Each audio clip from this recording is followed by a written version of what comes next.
Vertidas en el siguiente programa. Ready, my brother?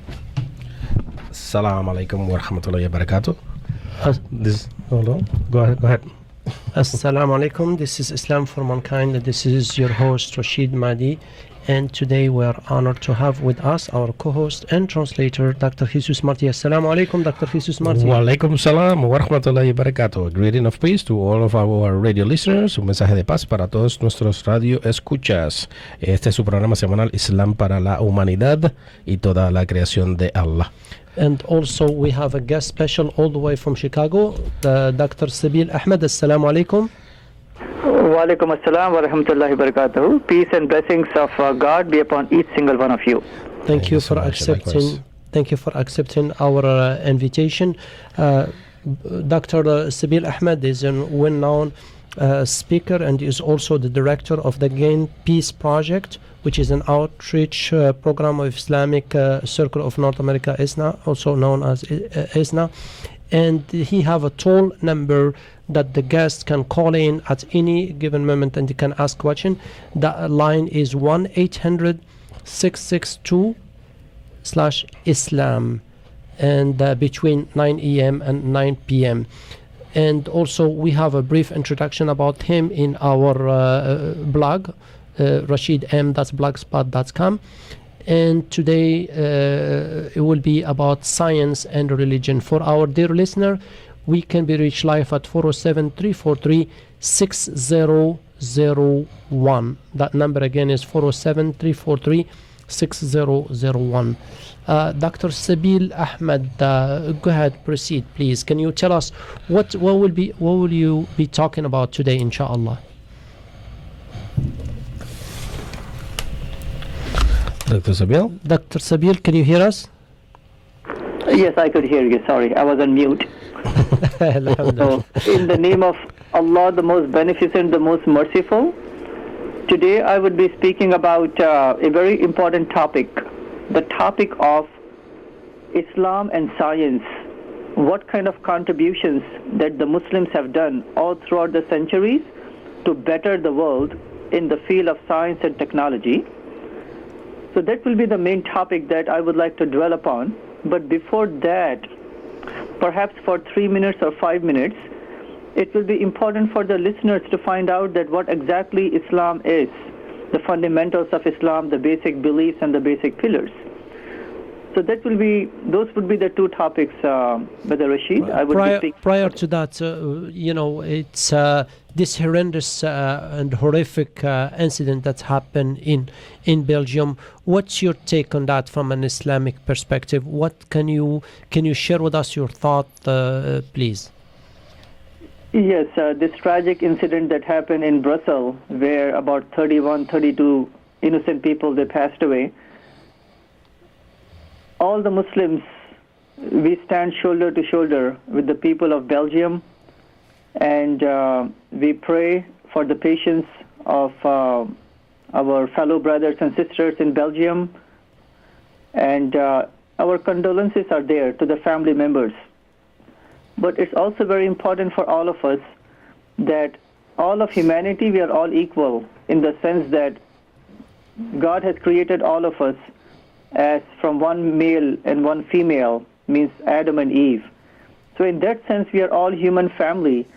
That means anywhere any tragedy happens, doesn't matter in which country, we should all stand shoulder to shoulder. We should condemn the tragedy that happened in Belgium. We should condemn tragedies that are happening in Turkey, in Mali, in South America, in Japan and China, because all life is precious.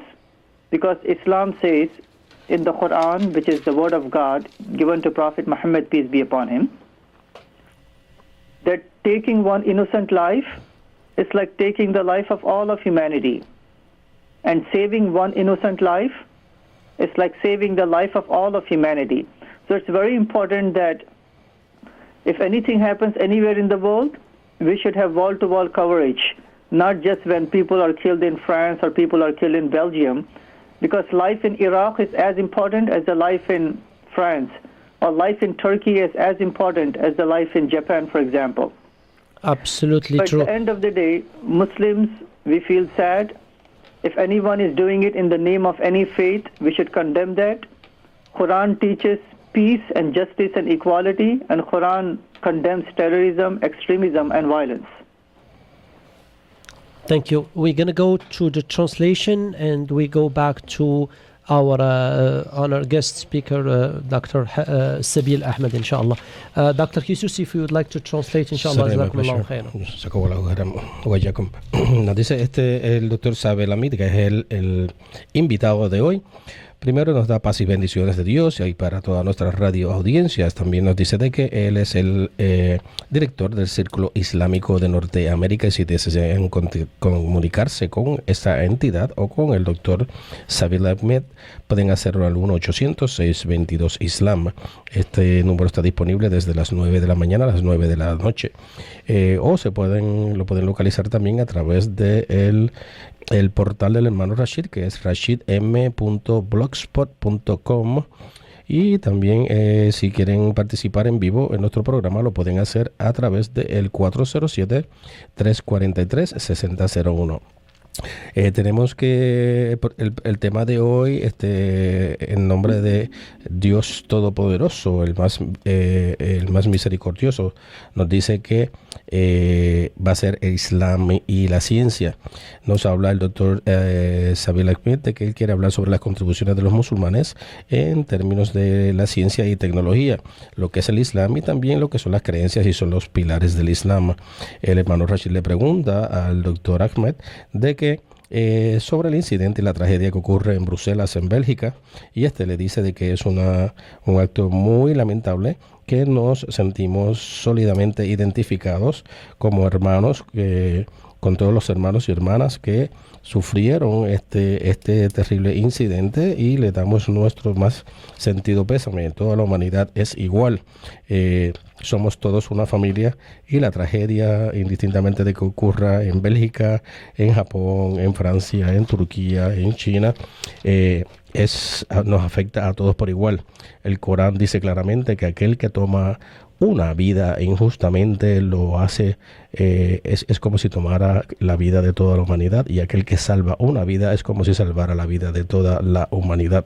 Tenemos que tener un entendimiento y una comprensión de punto a punto de todo el planeta, de modo de que todos los musulmanes tengamos un sentido de tristeza ante estas personas que utilizan una fe religiosa para supuestamente tratar de justificar sus actos contra personas inocentes, contra mujeres y niños. Estos actos son claramente condenables y son condenados enfáticamente. Brother Rashid, Often when we hear science and religion, this seems like two worlds apart. Is there any correlation, or is there any compatibility between science and religion in general and Islam in particular? Okay, that's a very good question. The question is science and religion. What kind of compatibility, or is there any conflict between these two important ways of life? So it's very important when we speak about science and religion. All throughout the centuries, there have been some conflict between science and religion. For example, when we look at the previous civilizations, sometimes there used to be a conflict. For example, religion speaks about creationism, but science, it speaks about evolution. So there was a conflict initially, right? But I will come to Islam and science, by the way, later. When it comes to the universe, there used to be an opposition to the heliocentric theory. That means the Earth is rotating, and the sun is at the center. So there used to be an opposition by some people of some faith. So that is one way that some people looked at religion and science. Some people looked at religion and science by saying that, these are two independent ways of life. Let people of science just continue science. People of religion, we don't meet. They'd have their own independent ways of living. Some people, they used to have a interaction between science and religion called as dialogue. Once in a while, once a year or so, they used to meet and they used to discuss some things which are in common. But in Islam, the way Islam looks at science is, Islam looks at science as part of Islam. Science is not out of Islam, science is part of Islam. That means God has given us a wonderful mind, a brain to think and ponder and research. And science speaks about research and contemplating and coming up with the right hypotheses and theorems and to work out the things.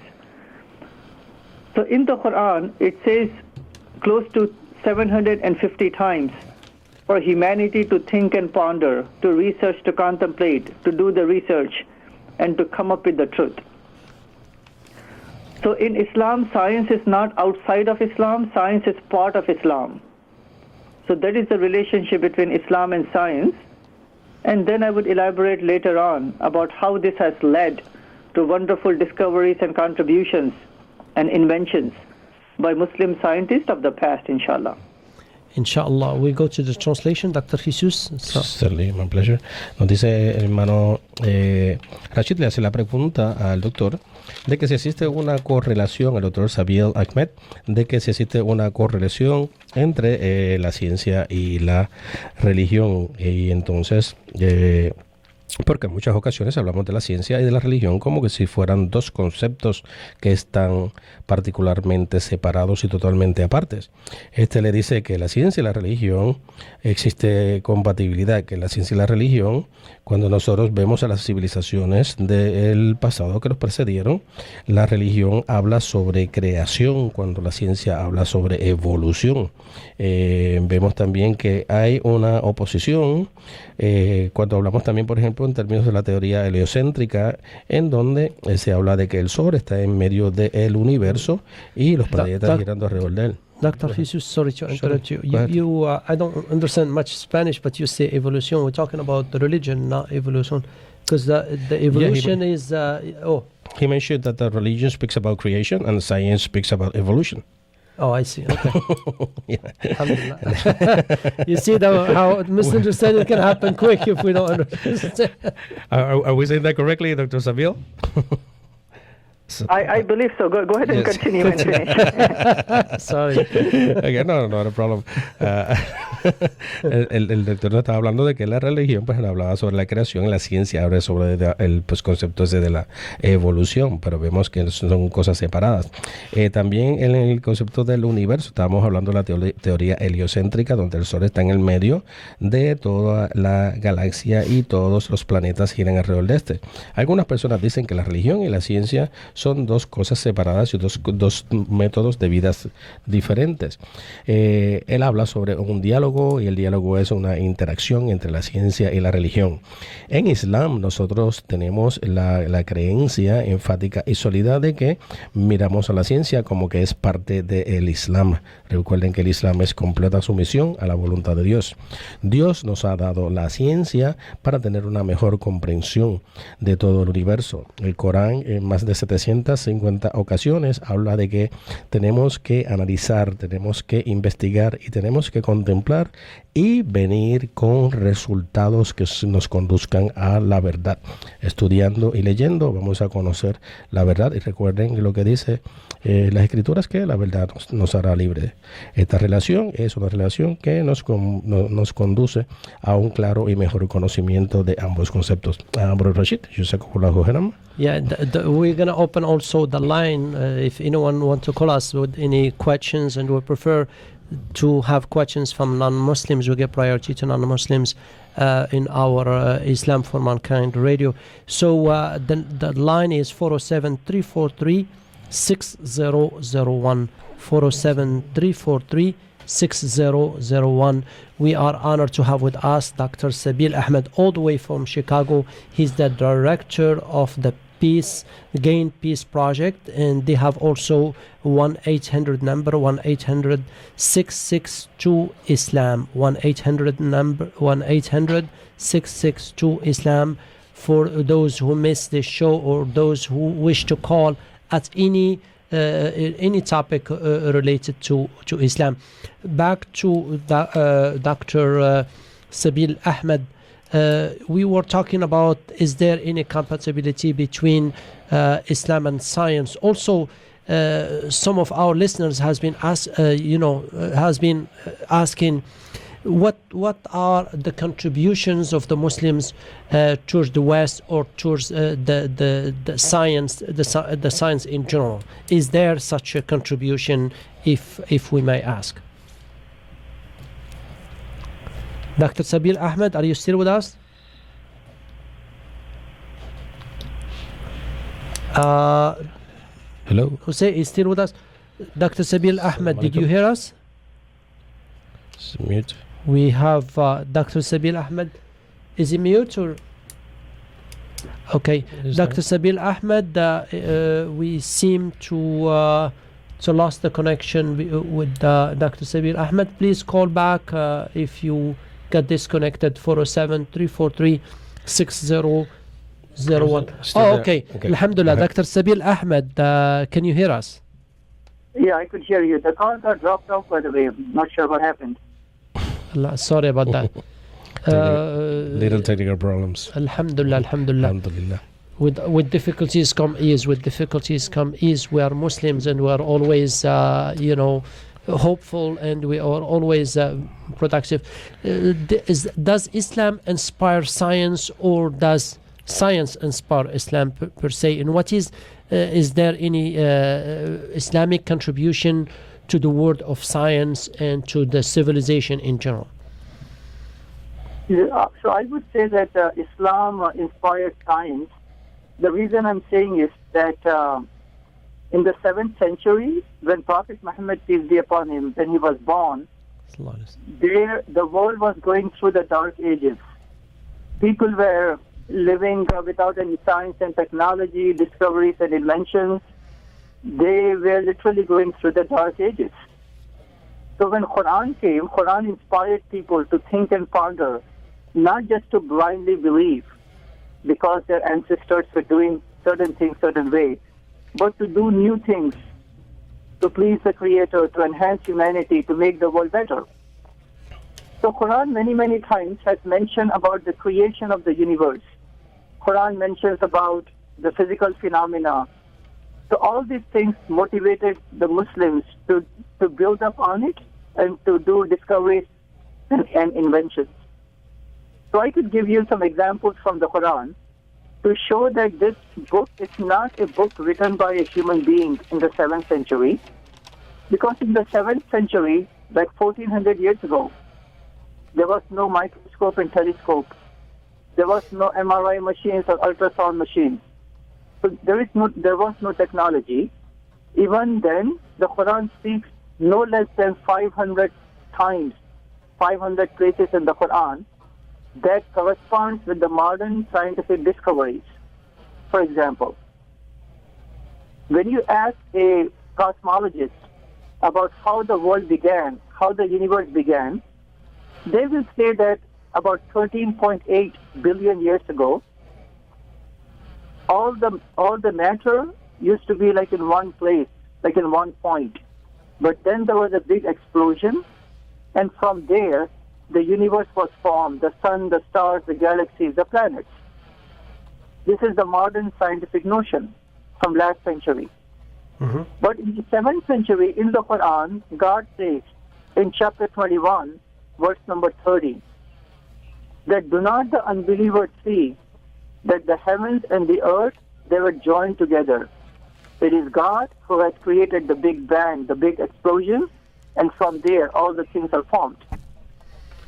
So the Quran is very accurate in describing how the universe began. In the 7th century, God said this, and in last century, humanity have discovered this.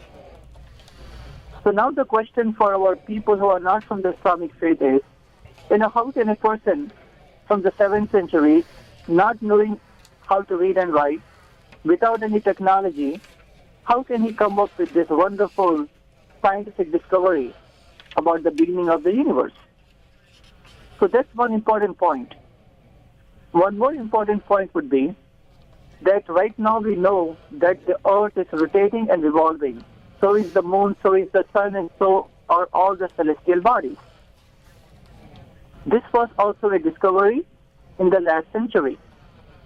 But the Quran mentions the same thing in chapter 21, verse number 33, that the sun, the moon, and all the celestial bodies, they're rotating and they're revolving. Now, again, how can a book from the 7th century mention this? Right now, the science says that the universe that we have, it is expanding. That means all the stars, they're moving away from each other. Quran says in chapter 51, verse number 47, that it is God who has made the heavens and He is the one who is expanding it. Means it is becoming larger. The stars are moving away from each other. Now we know that the earth is round. But in the 7th century, 2000 years ago, and even before, people used to think that the world is flat. It has 4 corners. It is like a desk. But now we know that world is not flat. World is not 4 corners. It is round. Quran says in chapter 79, verse number 30, about the roundness of earth.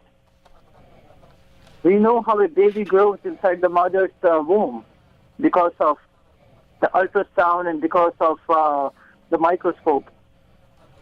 Quran mentions about the various stages from the time of fertilization up until the later stages, how a baby grows in different stages. And the science has now come to take that as something accurate, what the Quran is saying. So there are no less than 500 places where the Quran is speaking about modern scientific facts, and they all came to be true. Right? So these are some of the ways that Quran is inspiring people to look around and think and ponder, and to realize that Quran is not a book by a human being. It is not authored by some people in Arabia. Quran is a book. Indication in there is about the scientific facts, that it cannot be from a human being. It has to be from the Lord of the universe, who is, in Arabic, we call it Allah. Right? So these are some of the things about Quran and science. And later on I could mention about the scientific contributions that Muslims have done to make the society better, inshallah. Excellent. We go to the translation. Dr. Jesus, Jazakumullahu khairan. Wajakum. Nos dice el distinguido doctor que primero le preguntaré al hermano Rashid de que si hay compatibilidad entre la ciencia y el Islam, y también que si cuáles son las contribuciones que existen y que de parte de los musulmanes a la ciencia moderna, y si el Islam de alguna manera inspira la ciencia.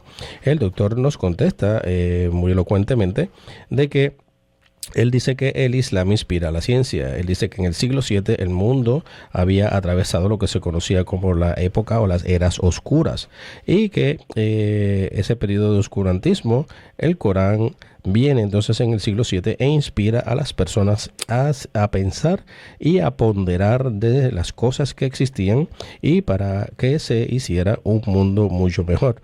Estamos hablando de fenómenos físicos, estamos hablando de fenómenos científicos. Vemos que hay una cantidad de ejemplos en el Corán, sobre 500 principios que son de naturaleza, que aluden a la ciencia, y muchas personas piensan de que si fue un hombre aquel que vino con todas estas ideas, y nosotros decimos que no, que este es un libro, que es el libro de revelación, y esto es todo la revelación que viene y proviene de Dios. Cuando usted le pregunta a un cosmólogo sobre cómo fue que el mundo comenzó, empieza a hablar de que en la ciencia moderna hay un lugar en donde se habla de una gran explosión. En el Sagrado Libro del Corán, en el capítulo 21, a la aleya número 30, citamos del Sagrado Libro: es que no ven los que se niegan a creer que los cielos y la tierra estaban juntos y los separamos, y que hemos hecho a partir del agua toda cosa viviente. ¿No van acaso a creer? Vemos entonces cómo es que ya desde esos tiempos, en el siglo VII, los científicos no habían venido con esta teoría de lo que se conoce como la gran explosión, o en inglés le dicen el Big Bang, pero vemos como ya esto sí le había sido revelado al profeta Mahoma, paz y bendiciones de Dios sea con él siempre. Si no hubiese recursos como estos, es que vemos este tipo de circunstancias. También en el Sura número 21 a la Aleya 33, citamos del Sagrado Libro, él dice que él es quien creó la noche y el día, el sol y la luna. Cada uno navega en una órbita. Como sin tener telescopios en esos tiempos, va a tener este tipo de conocimiento. También nos trae a colación en el capítulo 51 a la Aleya 47. Y citamos del Sagrado Libro: hemos edificado el cielo con solidez y somos capaces de todas estas cosas y muchísimas más. Vemos entonces como las personas que creían que el mundo era plano y que solamente existían 4 esquinas en este planeta, vemos cómo se viene a conocer ya de que el mundo es redondo, y estos son todas pequeñas etapas. Nos dice también el doctor de que hay sobre 500 lugares donde se hablan de principios científicos modernos que se desconocían en esa época. En esos tiempos no había fotocopiadora, no había telescopio, no había microscopio, no había escáneres, no había ningún tipo de maquinaria adelantada. Vemos que el Corán no es un libro que sea creado o que se habla o no es producto de la mente humana, y viene del creador de todo el universo, a quien nosotros nos referimos como Allah. Dr. Sabil Ahmed, can you hear us? Yes, brother, I'm here. Alhamdulillah, alhamdulillah. You were talking about the Muslims' contribution or Islam contribution to the world of science or to the West in general. Right. So taking the inspiration from the Quran, where it speaks to humanity, to the Muslims and to all of humanity, to use the mind that God has given to us, one of the best gifts God has given to us, and also the motivation from the example and sayings of Prophet Muhammad, peace be upon him. Muhammad, peace be upon him, he mentioned that gaining of knowledge is an obligation for Muslim males and Muslim females. So it's important that in Islam, knowledge, education, reading, writing... You mentioned also female as well. That's right there, a misconception in the world. We always, we hear that Muslims women are not supposed to read or to do this. How can you please repeat to us the reference and show us or show the audience as well, that the Muslim woman has a role, not only a role, could be a leading role also not only in science and different fields as well. Right. So that's a very important point that you caught up there. Muhammad, peace be upon him, he mentioned that gaining of knowledge is an obligation for males and females. So it's very important that if anyone is stopping a Muslim lady, a Muslim girl from gaining education, they are going against the teaching of Islam. So they have the right to gain education. They have the right to become scholars. They have the right to become movers and shakers of the society, our Muslim ladies. So taking that to heart, our Muslim ladies of the past and of the present, by the way, they have contributed a lot to the history of the civilization. For example, according to the Guinness Book of World Records and according to UNESCO, the oldest continuous university on the face of this earth was built by a Muslim lady. Wow. Let me repeat that. What's that? The oldest continuous institution of higher learning on the face of this earth was made by a Muslim lady. That is correct. And I happen to come from that country. It is Morocco, and the Fatima al-Fihri, and that Al-Qirawan, Jama' al-Qirawan, it still exists to this day. It's still a source of knowledge to this day, the first university. I'm glad that you mentioned that. Dr. Jesus, we're going to mention this fact right here. What's her name again?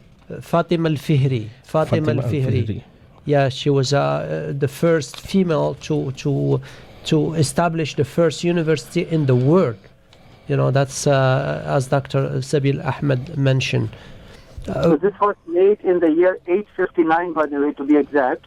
859, wow. Harvard and Oxford and Cambridge, any other campus came, Muslims were the ones building institutions of higher learning, especially Muslim women.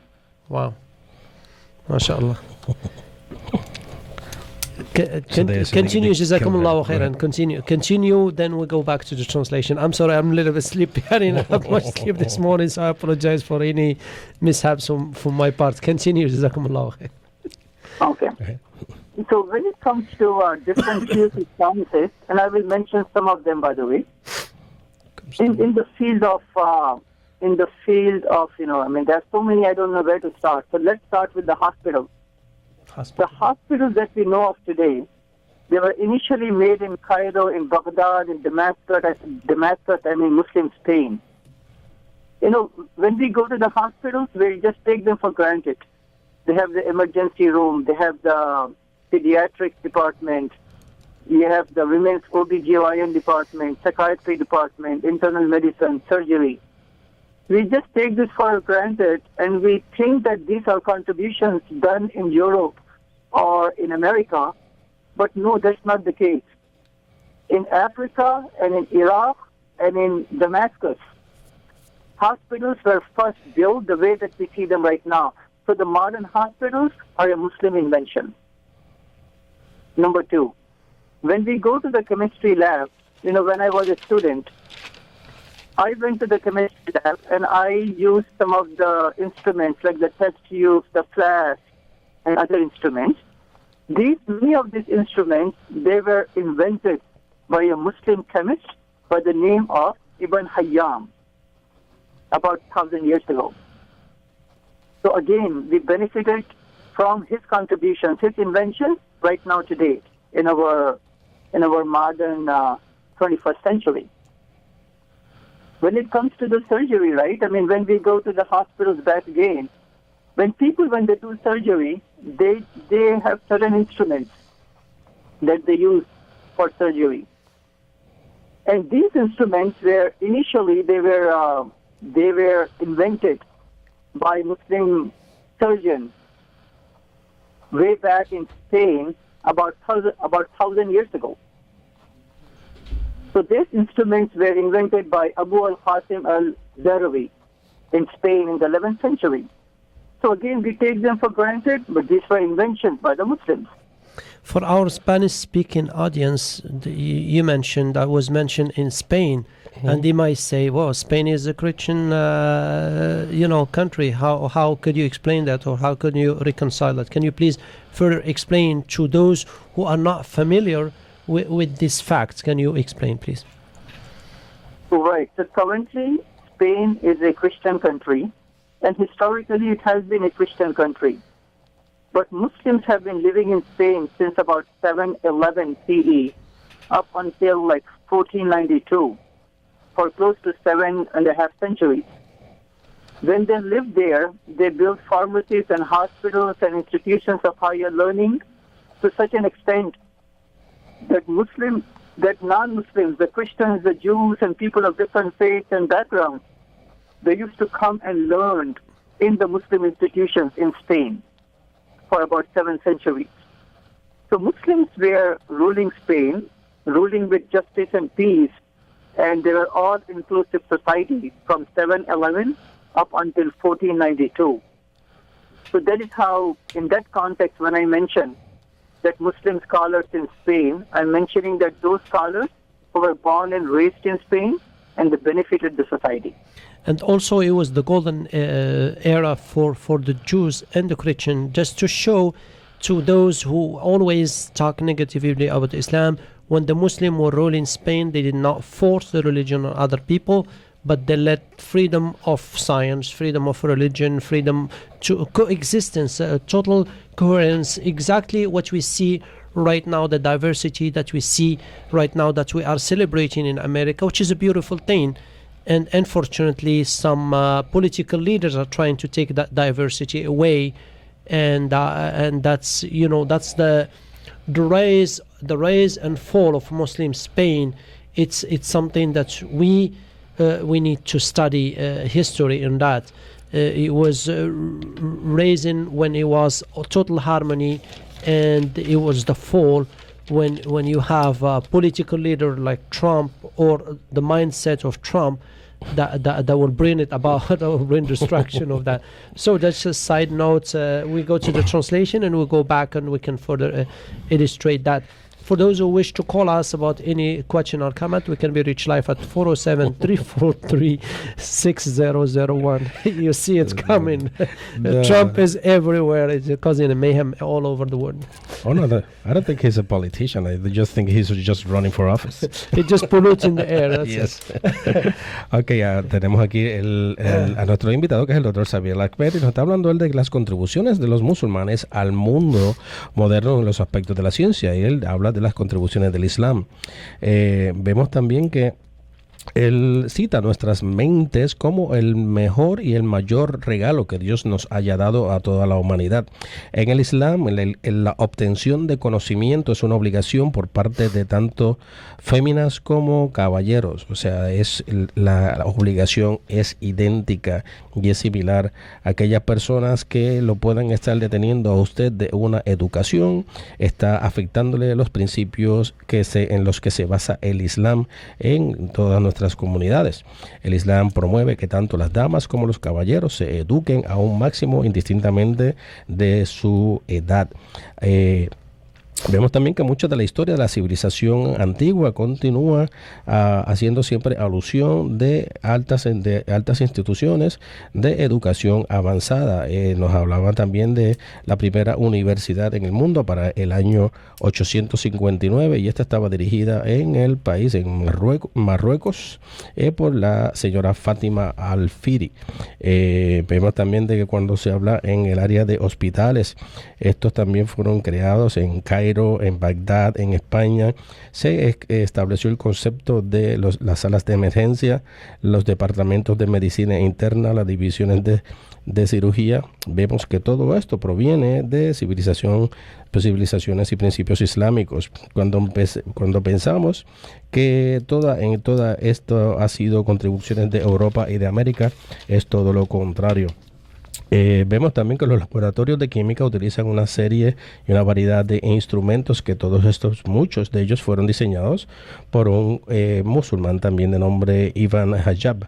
También hablamos de las personas en el área de cirugía, donde las personas utilizan instrumentos que son diseñados específicamente e inventados específicamente para el manejo en estas áreas de cirugía. También un cirujano de nombre Abu al-Fatim, hace más de 1000 años, diseñó estos en España. Para las personas también, para nosotros los de habla hispana, vemos que España, aunque es un país por excelencia cristiano, desde el año 711 hasta aproximadamente el 1492, se estaban creando y edificando hospitales, universidades e instituciones de educación avanzada en este mismo país, bajo la supervisión de eruditos y de escolares musulmanes. También los musulmanes no forzaban su religión, sino que era una era dorada en donde, aun cuando España estaba en la época del oscurantismo, en España era una época de desarrollo y de excelencia educativa y a nivel cultural y arquitectónico. So also for those who would like to know about the role of Muslim women in contributing into civilization, Dr. Sabir Ahmed mentioned a fact, which is the first university in the world. It was built by Fatima Al-Fihri, which is an institution that continues to this day. Exists in Morocco. And also, speaking of Morocco, Morocco is also the first country, the first Muslim country, or the first country in the world to recognize USA as a nation. It dates back all the way to 1786. And this is documented. The US government sent its first official communication to the Sultan of Morocco in December of 1780. So this fact alone dispel any misconception out there, or does Islam hate America, which is a nonsense. It is a nonsense, by the way. What happened again in 1786? 1786, which was Morocco was the first Muslim country, or the first country to recognize the United States as a nation. When the United States was getting its independence, so the first communication or the first official recognition was from Morocco in 1786, and that's to show you there is no conflict between Islam and the West. There is no conflict, as Dr. Sabeel Ahmed show us. There is no conflict between science, modern science, and Islam. In matter of fact, Islam inspire creativity. Islam inspire science.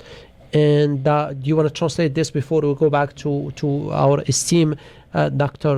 Sabeel Ahmed? By the way, we will do a continuation of this because we did not give justice to this topic, which is vast and he has a lot of things. And Dr. Sabeel Ahmed has a lot of information for us and for the audience to digest. So, inshallah, you want to go to the translation, certainly, or we'll go to Dr. Sabeel Ahmed and we'll go back to the translation, whatever you prefer. Whichever way. Go ahead, Dr. Sabeel Ahmed. Okay. All right. So there have been other areas where Muslims have contributed. For example, the smartphones that we use, the computers, the tablets that we use, the technology behind it is the technology that was the foundation of the technology. The mat was laid by the Muslim mathematicians way back about 1,000 years ago. For example, Al-Khwarizmi was a mathematician, and he was born in the year 820 CE, about more than 1,000 years ago. So he's the one who invented algebra, and he's the one who invented algorithms. Now, some of you may be thinking, so what's the big deal? This is just math that we took in high school, maybe in junior high school, and in college. But look at this. The HP, right? The HP computers, the CEO of HP, Carly Fiorina, who ran for being a president, right, from the Republican side. This is what she says about the inventions and the math and the sciences of the Muslims. She says, and this Muslim civilization was driven more than anything by inventions. Its architects designed buildings that defied gravity. Its mathematicians created algebra and algorithms that would enable the building of the computers and the creation of the inscription. So she's saying that, yes, we take computers and smartphones and tablets for granted. It were the Muslims who laid the foundation. Without the foundation laid by the Muslims, we may not be enjoying right now the smartphones, the telephone, the technology that we have. So in almost every field that we could look of, right, because we don't have time to go over in math and science and in optics, in physics, in different fields of medicine itself. I mean, there are so many contributions that Muslims have made. And looking at these contributions, there are many different statements that people have made, by the way, the scholars. So when the scholars, when they look at these contributions, they said that, so let me just read one of those. Please, sir. One of the contributions, or one of the statements the scholar has made, his name is Sir Thomas Arnold.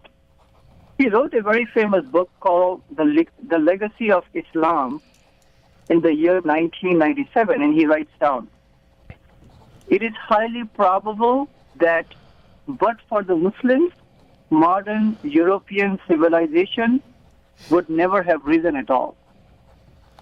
Wow, he's saying that, Muslims were the one who were the catalyst. If not for the Muslims, Europeans would still be in the Dark Ages. The civilizations, which is the Renaissance, would not have happened if not for the Muslims. Let me read one more statement. This is from Robert Briffault. And he wrote a book called The Making of Humanity. In there, he writes, it was under the influence of the Arabs and the Muslims that the revival of culture took place, and not in the 15th century. And the Muslims, what they have done was the real Renaissance that took place. Spain, and not Italy, was the cradle of the rebirth of Europe. So there you have, my friends. People, because of their ignorance sometimes, because of some politicians, because of them not being informed about history, they may assume that Muslims, all they're doing is right now what is going on in the Middle East. Well, I mean, they are always misguided people and the followers of any faith. But when we analyze Islam, when we analyze the contributions of the Muslims all throughout the centuries, when we analyze the teachings of the Quran, we find out that Islam teaches about justice and peace, about worshipping one God, and it speaks about how Muslims should benefit the society. And taking that to heart, Muslims have done humongous contributions in the field of many, many sciences, not just in Europe, not just in the Middle East, but also in the U.S. Jazakumullah khair. We go to the translation, inshallah. Certainly, my pleasure. Nos dice el doctor Sabir Almeo de que el rol de los musulmanes, de las damas musulmanas, la doctora Fátima Alfiri, la repetimos nuevamente, era construye y edifica todos los principios, conceptos y lo que tiene que ver también con el aspecto estructural del concepto de universidad en el área de Marruecos. En el 1786 también el gobierno de los Estados Unidos, recién creado en esos tiempos, oficialmente envió su primera comunicación oficial al primer país musulmán, que fue al país de Marruecos. En adición a esto, no existe ningún tipo de conflicto entre lo que es Islam y ciencia, sino que Islam inspira a la ciencia. De acuerdo con el doctor Sebal Ahmed, nos dice esto de que han ocurrido otras circunstancias como donde aparecen las computadoras. Las computadoras utilizan tecnología cuya fundación proviene de las matemáticas, proviene del álgebra, proviene de los algoritmos, y esto ha sido todo inventado por mentes musulmanas. Vemos que también en el área de las computadoras, en HP, nos dice también de que los musulmanes, la civilización musulmana, sus arquitectos diseñaron edificios que retaban las leyes de física y de gravedad. Los matemáticos creaban computadoras que hoy día pues le podemos dar gracias a que tenemos teléfonos pequeños y tablets y teléfonos inteligentes que son productos de esta tecnología que proviene de las matemáticas y los algoritmos. En cada campo que podemos ver siempre hay contribuciones, vastas contribuciones que el mundo musulmán ha hecho para la humanidad. Una de estas contribuciones también él menciona a Sarah Talmad Almod, que habla de un libro que se llama la herencia del Islam, The Legacy of Islam, y dice que es altamente probable, esta cita en su libro, de que sin los musulmanes no existiría lo que conocemos como la civilización moderna de hoy día. Otro erudito también trae el comentario de que bajo la influencia de los musulmanes fueron los que desarrollaron en Europa, que todo esto fue en España y no en Italia, donde todo este conocimiento se desarrolló. Vemos que las personas que están ciegas en cualquier tipo de concepto de religión afectan a la sociedad, como vemos ejemplos hoy día. Pero los musulmanes han hecho enormes contribuciones, y estos que están ocurriendo hoy día son situaciones aisladas y no provienen del centro de lo que verdaderamente son los principios religiosos del Islam.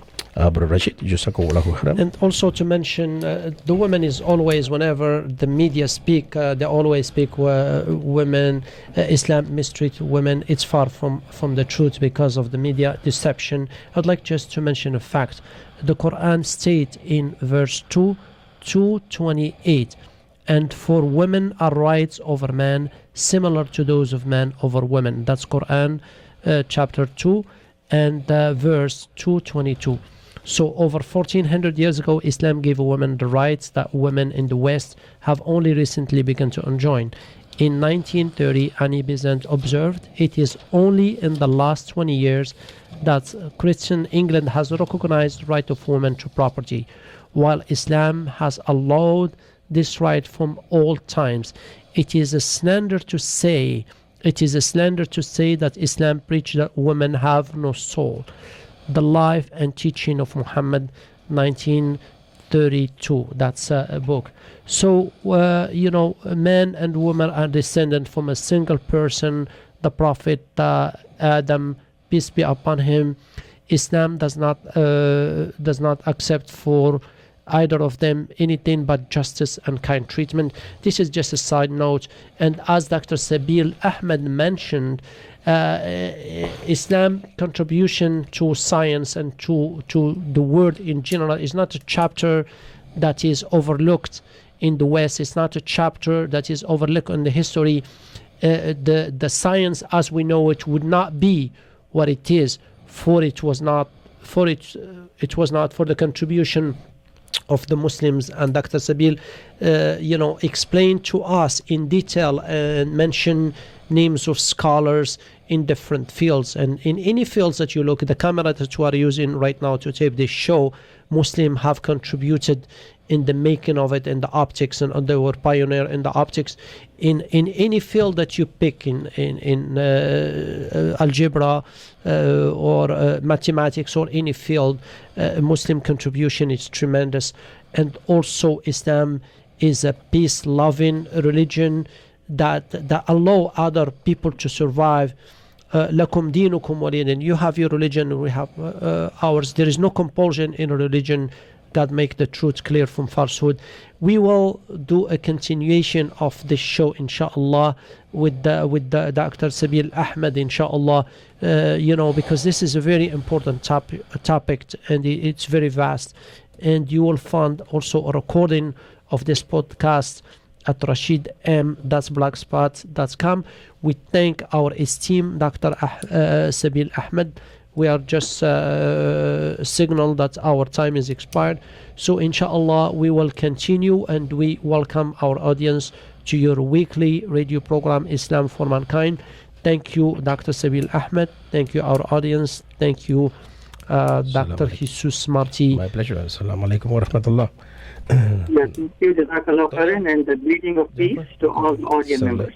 Jazakumullahu khairan. Assalamu alaikum wa rahmatullahi ta'ala wa barakatuh. And also we thank Brother Husi is doing a great job at La Mágica, at La Primera, not La Mágica, used to be La Mágica, at La Primera 1220. No more magic. Now and this is your sleeping Rashid Mahdi today. Assalamu alaikum wa rahmatullah. Bendiciones, paz y bendiciones para todos, hermanos.